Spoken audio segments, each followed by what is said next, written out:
Good morning guys, welcome to my channel Pratyusha's world. ఈరోజు morning లేచేసరికి అక్కడక్కడ కొంచెం క్లౌడీగా అనిపిస్తుందండి. అంటే అంత క్లౌడీ కాదు, బట్ అట్మాస్ఫియర్ కొంచెం బాగున్నట్టుగా అనిపిస్తుంది. అండ్ డిష్ వాషర్లో నుంచి కంప్లీట్గా డిషెస్ అన్నీ కూడా డిష్ అవుట్ చేశానండి. మీకు ఒక్కసారి బ్రీఫ్గా చూపిద్దాము. నా డిష్ వాషర్ వచ్చేసి ఐఎఫ్బి గాయ్స్. వాషింగ్ క్వాలిటీ ఎలా ఉంది అనేది చూపించడానికి కోసం నేను ఒకసారి ఇవన్నీ కూడా ఇలా పెట్టాను మీకు. మోస్ట్లీ నేను యూస్ చేసేది సెరామిక్ అండ్ గ్లాస్ ఐటమ్స్ అండి. చాలా తక్కువ స్టీల్ యూస్ చేస్తాను. అండ్ సేవ్ అండ్ అయితే అసలు యూస్ చేయను. సో నేను యూస్ చేసి మోస్ట్లీ మనకి dish washer safe and dish washer friendly guys. And లేవగానే ఫస్ట్ నేనైతే పెరుగు తోడుపెట్టేస్తున్నాను. సో దట్ మధ్యాహ్నానికి పర్ఫెక్ట్గా కమ్మగా ఉంటుంది కదా మనకి. అండ్ ఈరోజు బార్లీ వాటర్ అయితే చేస్తున్నాను గాయస్. అండ్ యాజ్ యూజువల్ ఈరోజు బ్రెడ్ ఆమ్లెట్ వేసేస్తున్నాను. ప్రతిరోజు అసలు ఎంత పని ఉంటుందంటే యాజ్ ఏ హౌస్ వైఫ్ మనందరికీ కూడా ఇంతే కదండి. షెడ్యూల్ అనేది చాలా బిజీ ఉంటుంది. హాలిడే అనేదే ఉండదు కదా. సమ్మర్ అయినా వింటర్ అయినా ఏ సీజన్ అయినా మన బిజీ లైఫ్తో మనమైతే చాలా బిజీగా ఉంటాము. అండ్ నేనైతే బ్రేక్ఫాస్ట్ అండ్ టీ కూడా సర్వ్ చేసుకుంటున్నాను. అండ్ ఈరోజు రెసిపీస్ వచ్చేసి పప్పు టమాటో ఇంకా దొండకాయ ఫ్రై చేస్తున్నానండి. ఎందుకంటే మీ అందరికీ తెలిసిందే కదా, మావయ్య గారికి కొంచెం ఇలాంటి కర్రీస్ అంటేనే ఇష్టము.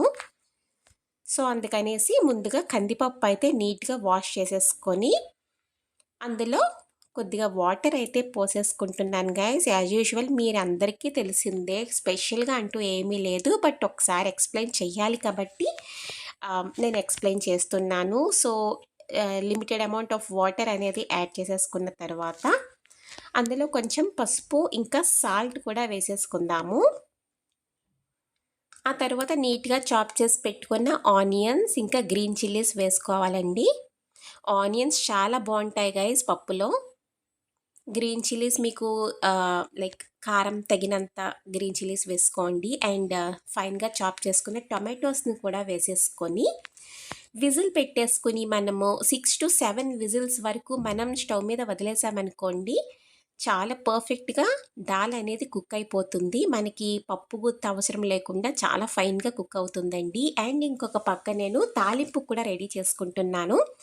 పప్పు అనేసరికి ఖచ్చితంగా నెయ్యే వేస్తాను గైస్, ఆయిల్ అనేది యూస్ చేయను. సో కంప్లీట్ తాలింపు అంతా కూడా నెయ్యితోనే పెట్టుకుంటాను. అండ్ అందులో మొత్తం తాలింపు దినుసులన్నీ కూడా వేసేసుకొని పెట్టేసుకుంటాను. అండ్ చూసారు కదండి పప్పు ఎంత పర్ఫెక్ట్గా కుక్ అయిపోయిందో మనకి. సో ఇందులో నేను తాలింపు కూడా వేసేసుకుని సర్వింగ్ డిష్లోకి అయితే తీసేసుకుంటాను గాయస్. సమ్మర్స్లో పప్పు అనేది చాలా బాగుంటుంది కదా. మనందరికీ కూడా కొంచెం మధ్యాహ్నం లంచ్ అనేసరికి పప్పు అనేసరికి కొంచెం ఏంటో ఒక కైండ్ ఆఫ్ సాటిస్ఫైడ్ ఫీలింగ్ అయితే ఉంటుంది. అండ్ నేను మా డాడీకి కూడా తీసేస్తున్నాను. యాజ్ యూ ఆల్ నో, డాడీకి నేను క్యారేజ్ అయితే పంపించాలి, రారండి ఇక్కడికి. మావయ్య గారు అయితే వచ్చేస్తారు, బట్ డాడీ కొంచెం ట్రావెల్ చేయలేరు, కార్ అనేది డ్రైవ్ చేయలేరు గైస్. సో అందుకనేసి నేను పర్ఫెక్ట్గా 10:30కి ఎగ్జాక్ట్గా నేను క్యారియర్ అయితే పంపించేస్తాను లంచ్ అయితే. అండ్ బార్లీ వాటర్ ఉన్నాయి కదా, అవి కంప్లీట్గా చల్లారిపోయినాయండి. చల్లారిపోయిన తర్వాత నేను ఈ గ్లాసెస్లోకి తీసేసుకుని ఫ్రీజర్లో అయితే పెట్టేస్తాను. సో ఎవరికి ఎప్పుడు కావాలనుకుంటే వాళ్ళు తీసుకుని తాగేయచ్చు. మేక్ ష్యూర్ అండి వేడివేడిగా ఉన్నప్పుడు మాత్రం సర్వ్ చేయకండి, కంప్లీట్గా చల్లారిన తర్వాత సర్వ్ చేసుకోవాలి బార్లీ వాటర్ అనేది. అందులో కొంచెం వాటర్ కూడా యాడ్ చేసుకోవచ్చు. అండ్ ఇది మా డాడీకి పెడుతున్నాను గాయస్ నేను. సో ఇది ట్రావెల్ చేయాలి కాబట్టి కొంచెం లైక్ కొంచెం లీకేజ్ లేకుండా ఉండడానికి ఇలా ప్లాస్టర్ ఉంటుంది కదా, ఈ ప్లాస్టర్ని తీసుకొని చక్కగా ఇలా చుట్టూరు వ్రాప్ చేసేసామనుకోండి, ఇన్ కేస్ మనం దారిలో వెళ్ళేటప్పుడు కొంచెం స్పిల్ అవ్వకుండా ఉంటుంది. యాక్చువల్లీ మా డాడీ అయితే బయట కూర్చుంటారు గైస్, ఫ్రెండ్స్తో కూర్చుంటారు. 10-10:30 ఆ టైంకి అలా బయటకు వచ్చి కొంతసేపు ఫ్రెండ్స్తో కూర్చుంటారు. 1 o'clock వరకు కూర్చుంటారు గైస్. సో ఇలా ప్యాక్ చేసేసాను అనుకోండి, జస్ట్ వెళ్ళిన వెంటనే ముందు డాడీకి ఇచ్చేస్తే అక్కడే తాగేస్తారు కదా. సో అందుకని ఇలాంటి వాటిలో అయితే నేను ఇస్తాకి ఇష్టపడతాను ఇలాంటివి. సో దట్ ఆయన కన్జ్యూమ్ చేస్తాకి ఈజీ ఉంటుంది అండ్ ఎటువంటి విధమైన స్పిల్స్ లేకుండా పర్ఫెక్ట్‌గా ఉంటుంది. ఇదైతే ఇప్పుడు ఫ్రిడ్జ్‌లో పెట్టేస్తాను. సో క్యారియర్ ఇచ్చే ముందు తీస్తానన్నమాట. ఓకేనా? అండ్ కొద్దిగా రైస్ కూడా పెట్టేసుకుంటున్నాను. అండ్ దొండకాయ ఏపుడు అన్నాను కదండీ! సో దానికోసం చక్కగా నువ్వుల నూనె చూడండి ఎంత బాగా పొంగిందో మనకి. అందులో కొంచెం సాల్ట్, పసుపు, జీలకర్ర ఇంకా కర్రీ లీవ్స్ వేసేసుకున్న తర్వాత కొంచెం నువ్వుల పొడి ఉంటుంది కదా! లైట్‌గా నువ్వుల పొడి అయితే వేస్తున్నాను గైస్. మంచి ఫ్లేవర్ వస్తుంది దీనికోసం. అండ్ ఇంకొకటి ఏంటి అంటే మనం రైస్‌లో కలిపేటప్పుడు గ్రేవీ ఇలాగ కూడా మనకి ఇది యూజ్ అవుతుందనమాట. అండ్ దాంతో పాటు కొంచెం డ్రై కోకోనట్ పౌడర్ ఉంటుంది కదా! అది కూడా యాడ్ చేసేసుకొని కొంచెం కారం అనేది తగినంత యాడ్ చేసుకోవాలనమాట. ఇదంతా కూడా మనం ఆయిల్‌లోనే ఫ్రై చేసుకోవాలి. మేక్ ష్యూర్ మీరు ఫ్లేమ్ అనేది చాలా సిమ్‌లో ఉండాలి. అండ్ దొండకాయ ముక్కలున్నాయి కదా! అవన్నీ కూడా నేను ఎయిర్ ఫ్రైయర్‌లో పెట్టేస్తానండి. పెట్టేసి 170 డిగ్రీస్ 20 మినిట్స్ పెడితే చక్కగా మనకు ఆల్రెడీ ఇలా వేగిపోయి వస్తాయి. ఆయిల్ అనేది చాలా తక్కువ పడుతుంది గైస్.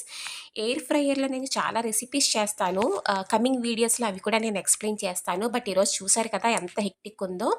ఇంతమందికి వంట అంటే అసలు చాలా కష్టంగా ఉంది గైస్. అందుకనేసి కొన్ని కొన్ని అయితే నేను స్కిప్ చేసేస్తున్నాను. జస్ట్ బ్రీఫ్‌గా ఎక్స్‌ప్లెయిన్ చేస్తున్నాను అంతే. And as you all know ఇవన్నీ కూడా చక్కగా సర్వింగ్ డిష్‌లోకి అయితే తీసేసుకుంటున్నాను.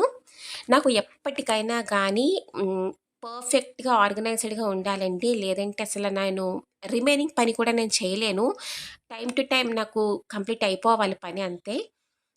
మా డ్యాడీకి కొంచెం తీసేసుకొని ఇంకొంచెం సర్వింగ్ బౌల్‌లోకి అయితే తీసేస్తున్నాను గైస్. అండ్ ఇప్పుడు నాన్నగారికి క్యారేజ్ సర్దేశామనుకోండి ఒక టాస్క్ అయితే కంప్లీట్ అయిపోతుంది. సో బార్లీ వాటర్, పప్పు, దొండకాయ వేపుడు, ఇంకా పికిల్ దాంతోపాటు ఒక 2 మిల్క్ బాటిల్స్ అనమాట. అలానే నిన్న తర్బూజా ఒకటి కట్ చేశాను గైస్. సో డ్యాడీకి కొంచెం పెట్టేద్దామని చెప్పేసి ఈ తర్బూజా కూడా నేను నీట్‌గా కట్ చేసేసాను. చూసారా అసలు స్పిల్ అనేది లేదు. జస్ట్ ఒకసారి షేక్ చేసుకొని కన్జ్యూమ్ చేసేయొచ్చు.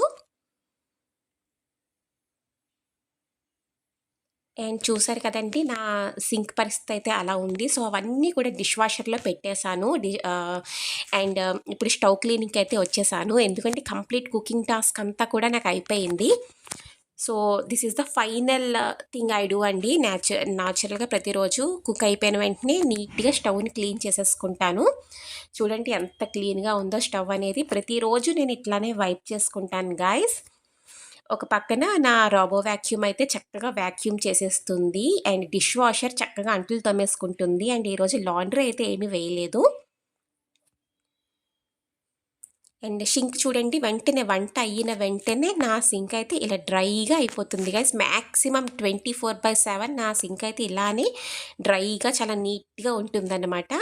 అండ్ చూసారా ఇప్పుడు టైం అయితే 11 అవుతుంది. డిష్ వాషర్‌లో మొత్తం వెజల్స్ అన్నీ కూడా క్లీన్ అయిపోయాయి. డ్రై అయిపోయి వచ్చాయి. మీకు ఒకసారి క్లియర్‌గా చూపిద్దామని చెప్పి అన్నీ ఒకసారి పరిచాను actually. And yeah! It's lunch time అండి. సో, నేనైతే లంచ్ ప్లేట్ అయితే రెడీ చేసుకుంటున్నాను. చాలామందికి ఇలా లంచ్ ప్లేట్ అనేది మనం ఇలాగ పెడితే గాని ఇలా చక్కగా వీడియో తీసి పెడితే ఇష్టంగా చూస్తారు కదా! సాటిస్ఫైడ్ ఫీలింగ్ వస్తుంది. ఈవెన్ నేను కూడా చాలా యూట్యూబ్ ఛానల్స్ చూసినప్పుడు ఇలా లంచ్ ప్లేట్ చూపిస్తారు కదా! అప్పుడు చాలా అనిపిస్తుంది. సో, నేను కూడా అందుకే ఒకసారి చేస్తున్నాననమాట ఇట్లాగా. సో, సమ్మర్స్‌లో చక్కగా ఇలా వేడి వేడి అన్నంలో అప్పుడే వండిన పప్పు, ఇంకా పచ్చడి, ఇంకా దొండకాయ ఫ్రై చాలా బావుంటుంది గైస్. ఇంకా ఫైనల్‌గా కొంచెం కర్డ్‌తో సర్వ్ చేసేసుకుంటే మనకి లంచ్ రెడీ అయిపోతుంది. అండ్ మనం నువ్వుల లడ్డుతో అయితే ఎండ్ చేస్తున్నాను. అండ్ ఈరోజు తర్బూజా జ్యూస్ కూడా చేస్తున్నాను. ఈవినింగ్ అయ్యింది గైస్ ఇప్పుడు. టైం అయితే 5:30 అవుతుంది. సో, చక్కగా తర్బూజా జ్యూస్ అనేది టమ్మీకి చాలా కూల్ ఎఫెక్ట్ ఇస్తుంది కదా! అండ్ సమ్మర్స్‌లో జ్యూసెస్ అనేవి చాలా బావుంటాయి. కంపేర్డ్ టు పీసెస్ తినే కన్నా కూడా జ్యూస్ అయితే బావుంటుంది. So, yeah! ఇవన్నీ కూడా చక్కగా తీసేసుకొని చక్కగా ఫైన్‌గా చాప్ చేసేసుకొని ఎటువంటి విధమైన షుగర్ గానీ, హనీ గానీ వెయ్యట్లేదు. జస్ట్ ఈ పీసెస్‌ని అలా జ్యూసర్‌లో వేసేసుకొని జ్యూస్ చేసేసుకుంటే సరిపోతుందండి. మైల్డ్ స్వీట్ ఉంటుంది కదా! అదే టేస్ట్ యాడ్ చేస్తుందనమాట. ఎక్కువ స్వీట్ ఉన్నా బాగోదిది. చక్కగా సర్వ్ చేసేసుకుంటే ఈరోజు వ్లాగ్ అయితే ఎండ్ అయిపోతుందండి ఇక్కడితో. చూసారు కదా ఎంత టాస్క్ ఉంటుందో యాజ్ ఎ హౌస్ వైఫ్ అందరికీ ఉంటుంది. సో, నా షెడ్యూల్ అయితే ఇలా ఉంటుందనమాట. సో, మీరందరూ గనక మన ఛానల్ చూస్తున్నట్లయితే, మీకు నచ్చినట్లయితే లైక్ చేయండి, షేర్ చేయండి, ఇంకా సబ్స్క్రైబ్ కూడా చేయండి గైస్. అండ్ సమ్మర్స్‌లో సన్‌సెట్స్ అయితే చాలా బావుంటాయండి. మంచి గాలొస్తుంది మాకు. చూసారు కదా ఎంత బావుందో. And thank you. బాయ్.